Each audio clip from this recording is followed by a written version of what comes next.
Not such a big deal with a rattan stick, but if you ever take a hatchet or God forbid, a steel sword and hack up something like a couch, it's great fun, but you start thinking about the fact that, you know, if I actually manage to cut through, where is that blow going to go so it doesn't hurt me? It becomes really important. So we're going to train that right from the start. Every blow has a place to go. Second, you learn how and where to naturally stop the movement of the sword so that it can be redirected into a new angle of attack without strain. When you've got a place for your sword blow to go, it goes there and it comes to a natural stop without you having to struggle to redirect or stop the motion of the weapon. You'll notice that we're not adding any body dynamics to add force to these sword cuts yet. That's something that's easier to grasp once we start talking specifically about circle theory. And then after we study circle theory, we're going to come back and add force to some of these basic cuts. One last item before we begin swinging sticks. The reason we're using these sticks instead of our SCA swords, first of all, there's no wrist restraint. We're going to be talking a lot about things that really involve manipulating the motion of your sword. You may find that your particular weapon and cup hilt get in your way. If they do, I recommend modifying your equipment until you can move comfortably. I'm hoping I'll show you the advantages of this kind of movement here to the point where you go, it's worth the effort of fixing my equipment so that I can move well. The other thing is, this is not too hand heavy. Some people's swords are very heavy in the hand, would not feel comfortable with this kind of a swinging style. This will give you a feel for what it's like having a weapon that's more equally balanced. There's a clear sense of the flat and the edge with these, which we are all recommended to remember in our SCA fighting, even though it's not absolutely essential. If you pick up a real sword, it matters a lot whether your edge is on the line or not when you hit. So you might as well train with that in mind. Another really subtle reason we're using these is when you throw a sword blow at speed, you never notice the weight of the weapon pulling down towards the ground. Because centrifugal force is pulling it out that way. It supports itself as it goes around. Now, when you're training, you're going to be working on principles and things and moving slowly and thinking about how the weapon moves. Since you're moving slowly, there's not as much centrifugal force, and you feel the weight of the weapon pulling down. That's something that you wouldn't be feeling at speed with your real weapon.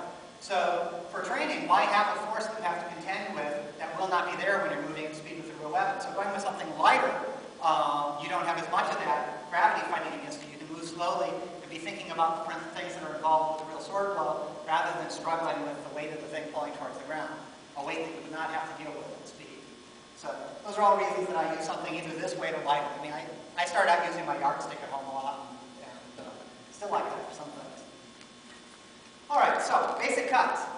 Horizontals. Let's start in high right. Put it on your shoulder. You can hold it up here, whichever you like. We're just going to establish the line of cuts. So with your front edge of your weapon, you cut across, say about chin height, keeping it nice and flat. And when it starts getting uncomfortable, let it turn over and end up over here in high left. So from high left, cutting with the front edge of the weapon, just cut across, horizontal plane, until it starts getting uncomfortable, let it roll over, and end up over here in high right. So you've got two different guards, and one guard cuts across the other guard, and then back to the other guard. All right, so other horizontals. Let's start down here in low right. Now, low right in a lot of the manuals, they show with the point down like this. I find for our game, if you bring the point up, you get a little longer swing, and it's easier to hit hard. Maybe it's the difference between chopping and slicing. But for us, it seems like it's better to have it tip up a little bit. But the hand is down here in the low right. So we're going to start low right, and we're going to cut across at about knee height, front edge. Across, across, across, across, until it starts getting uncomfortable, let it roll over, and end up here in low left. Now we're going to go from low left, we're going to cut across horizontally, leading edge. When it gets uncomfortable, let it roll over, and then come all the way back. When it's swinging, you'll feel it want to swing up to here. It will come rather naturally at speed. So back up to low right. So diagonals, start with high right, and we're up in here. We're going to cut diagonally from high right, across in front of us with the front edge of the weapon. And when it gets uncomfortable, let it roll over, and you end up in low left. Now from low left, we're going to cut diagonally upwards, front edge, until it starts to get uncomfortable, let it roll over, and end up in high right. Now we'll switch over here to high left, and we're going to cut diagonally with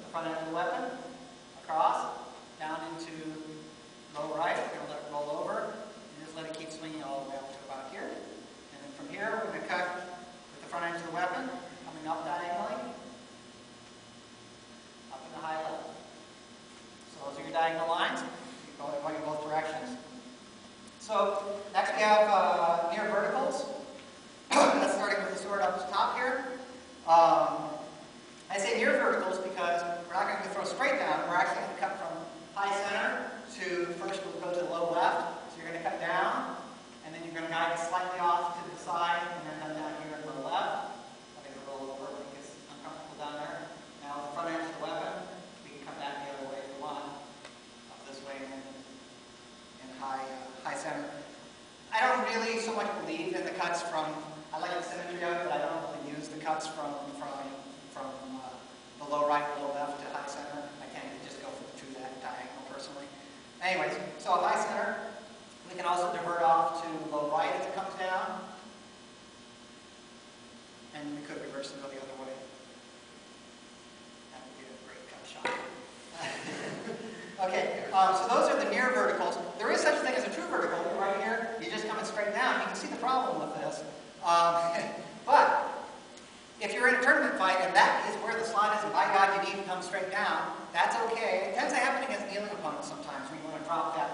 And the answer is, if you miss your opponent, and you're using a rattan sword anyways, just bend your knees. And if you bend your knees a little bit, it'll bear, the tip will bury in the ground rather than continuing to swing into your crotch.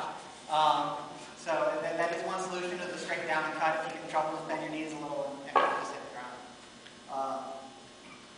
So everything's got to follow. That's what we're aiming at. So there's two more diagonals that are worthy of note, and they're much harder to describe than they are to do. I think we've probably all done them, the more experienced fighters, but they're weird. So here I am, high right. Okay, what we're going to talk about is a cut that goes from high left to low right, but starts in high right here. And all that really means is, if I take my pommel and I aim it over here to the left, and then I start my cut at the front edge, by now it's starting to cut from high left towards low right, and it comes down into low right. So it starts at high right, and it actually comes high left to low right. It's actually a very comfortable movement once you get a feel for it. You can turn your shoulders a little bit to face your left side. That makes that cut even more natural. And you can also do that from the left shoulder. You can turn to face the right and cut from high right to low left, even though you're starting from your left shoulder. It's worth talking about this high left position a little bit. It's equally as good as this position. You can do all these things from here, but you're right. Why isn't that part of the SAA repertoire? And the primary reason for that is the shield. The shield's in your way. Especially if you have a big strapped-on heater shield. It's really in your way. There's just no way you're throwing anything from there. That point that's so good for blocking with, it's in your way all the time. But the fact is, we don't all fight with big heater shields anymore. So you really need to learn and understand this position, because depending on what you've got in your other hand, this may be a perfectly valid place to throw shots from. It's also a place that people end up momentarily. People who've got a nice slot shot over here, often what happens is they're here and they shift to here very momentarily on their way to throwing that slot shot. And what they're really doing is they're throwing out a high left, throwing a vertical shot down out of high left. When we get into circles, we'll talk about that a little too. That you can be all on one side instead of crossing over. All right. Rustam? Yes? Do you ever do the going off the high right into the horizontal? Well, yeah. I'm sorry, to the offside horizontal. Yeah, it's the same motion as this one that we just covered. But yes. Okay. Yeah, I don't know why I didn't really train that exactly. Probably should add that to my notes. So yeah, like you mentioned, probably the more common usage actually from here, going from high right, is to shift to here and throw across. I guess part of the reason I don't cover it is when we get into circle theory, we're going to be dealing with figure eight transitions, and usually this is actually the beginning of a figure eight transition that leads to the other side. It gives you a few more options.